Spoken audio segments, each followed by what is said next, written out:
বাত ব্যথা, প্যারালাইসিস কিংবা আর্থ্রাইটিস, আধুনিক ফিজিওথেরাপি ও পুনর্বাসন চিকিৎসায় নির্ভরযোগ্য নাম ডিপিআরসি।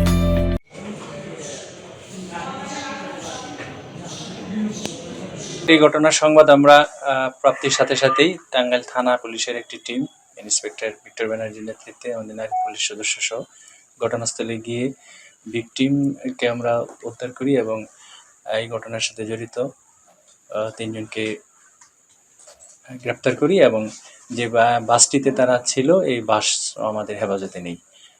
এই সংক্রান্তে একটি মামলা রুজু প্রক্রিয়াধীন এবং ভিকটিমকে 22 ধারা জবানবন্দি গ্রহণ সহ মেডিকেল সহ অন্যান্য কার্যক্রম প্রক্রিয়া চলছে। এই ঘটনাটার সূত্রপাত গত রাত 11:30টার দিকে ঢাকা থেকে ঢাকা সাভারের রেডিও কলোনি থেকে তার গন্তব্যে যাওয়ার উদ্দেশ্যে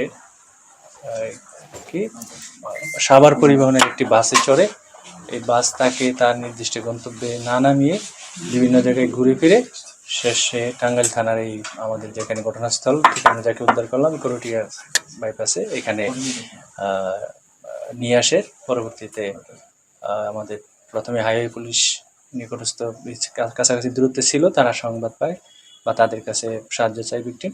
তারপর হাইওয়ে পুলিশ উদ্ধার শেষে আমাদের সংবাদ দিলে আমাদের থানা টিমও গিয়ে আমরা অংশগ্রহণ করি এবং ভিকটিমকে হেফাজতে নিই, আসামিকে হেফাজতে নিই। প্রাথমিক সত্যতা পাওয়া গেছে।